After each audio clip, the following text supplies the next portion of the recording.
നമ്മളോട് ഒരു 10 റോള് വിറ്റ് കാണിക്കാൻ പറഞ്ഞവർ വരുന്നുണ്ട്. So I think we got our final product like after 11th iteration, I guess. നമ്മളെല്ലാവരും ട്രാവൽ ചെയ്യണവരാണ്, ഫ്രീക്വന്റ് ആയിട്ട് ട്രെയിൻ യൂസ് ചെയ്യണവരാണ്. അപ്പോൾ ട്രെയിനിൽ ട്രാവൽ ചെയ്യുമ്പോൾ ഏറ്റവും വലിയൊരു ഇഷ്യൂ പറഞ്ഞു കഴിഞ്ഞാൽ അത് ഫുഡ് തന്നെയാണ്.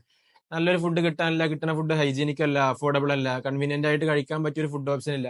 അപ്പൊ ഈ ഒരു പ്രോബ്ലംസ് ഒക്കെ നമുക്ക് എല്ലാവർക്കും റിലേറ്റബിൾ ആയിട്ട് തോന്നി. അപ്പോൾ ഇന്ത്യ പോലെ ഒരു രാജ്യത്ത് ഇത്രയും വലിയൊരു ട്രാൻസ്പോർട്ടേഷൻ ഫെസിലിറ്റിയിൽ ഇത്രയും വലിയൊരു പ്രോബ്ലം എക്സിസ്റ്റ് ചെയ്യുമ്പോൾ അതിനെങ്ങനെയും ഒരു സൊല്യൂഷൻ കാണണമെന്ന് ഞങ്ങൾക്ക് തോന്നി. ഈ ഒരു തോട്ടിൽ നിന്ന് നമ്മൾ ബിൽഡ് ചെയ്ത കോൺസെപ്റ്റ് ആണ് റെയിൽ റോൾസ്. റെയിൽ റോൾസ് എന്ന് പറയുന്നത് ഒരു അഫോർഡബിൾ ക്വിക്ക് സർവീസ് റെസ്റ്റോറന്റ് ബ്രാൻഡാണ്. അതായത് ട്രാവലേഴ്സിന് ഹൈജീനിക്, ഈസി ടേക്ക് അവേ, അതും ടൈം കൺസ്യൂം ചെയ്യാതെ ഒരു ഫുഡ് ഓപ്ഷൻ കൊടുക്കുക എന്നുള്ളതാണ് നമ്മളെ കോൺസെപ്റ്റ്. നമ്മൾ ഐഡിയ വാലിഡേഷൻ ചെയ്തിട്ടുള്ളത് നമ്മൾ കുനാൽഷാന്റെ ഡെൽറ്റ 4 തിയറി യൂസ് ചെയ്തിട്ടായിരുന്നു. അപ്പൊ അത് സാറ്റിസ്ഫൈ ചെയ്തു എന്ന് മനസ്സിലായപ്പോൾ നമുക്ക് ഒന്നുകൂടി ഇതിൽ വർക്ക് ചെയ്യാനുള്ള ഒരു കോൺഫിഡൻസ് ഉണ്ടായി. അങ്ങനെ നമ്മളൊരു ടീം ബിൽഡ് ചെയ്ത് നമ്മൾ ഒരു ബഞ്ച് ഓഫ് റെസ്റ്റോറൻറ്റ് ഓണേഴ്സിനോട് നമ്മൾ അഭിപ്രായം സംസാരിച്ച് അങ്ങനെയാണ് നമ്മൾ റെയിൽ റോഡ്സിലോട്ട് എത്തുന്നത്. അവിടെ നമ്മളിപ്പോൾ വന്ന് നിൽക്കുന്നത് മോർ ദാൻ 1000 ട്രാവലേഴ്സിന്റെ പ്രോബ്ലം സോൾവ് ചെയ്തിട്ടാണ് നമ്മൾ ഇന്ന് ഇവിടെ നിൽക്കുന്നത്.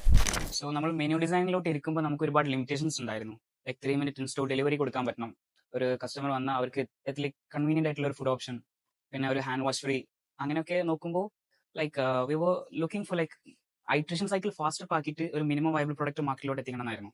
അപ്പോൾ നമ്മുടെ ഈ ഒരു ജേർണിയിൽ പാർട്ടാവാൻ താല്പര്യമുള്ളവർ feel free to contact us. Let's revolutionize the travel daily.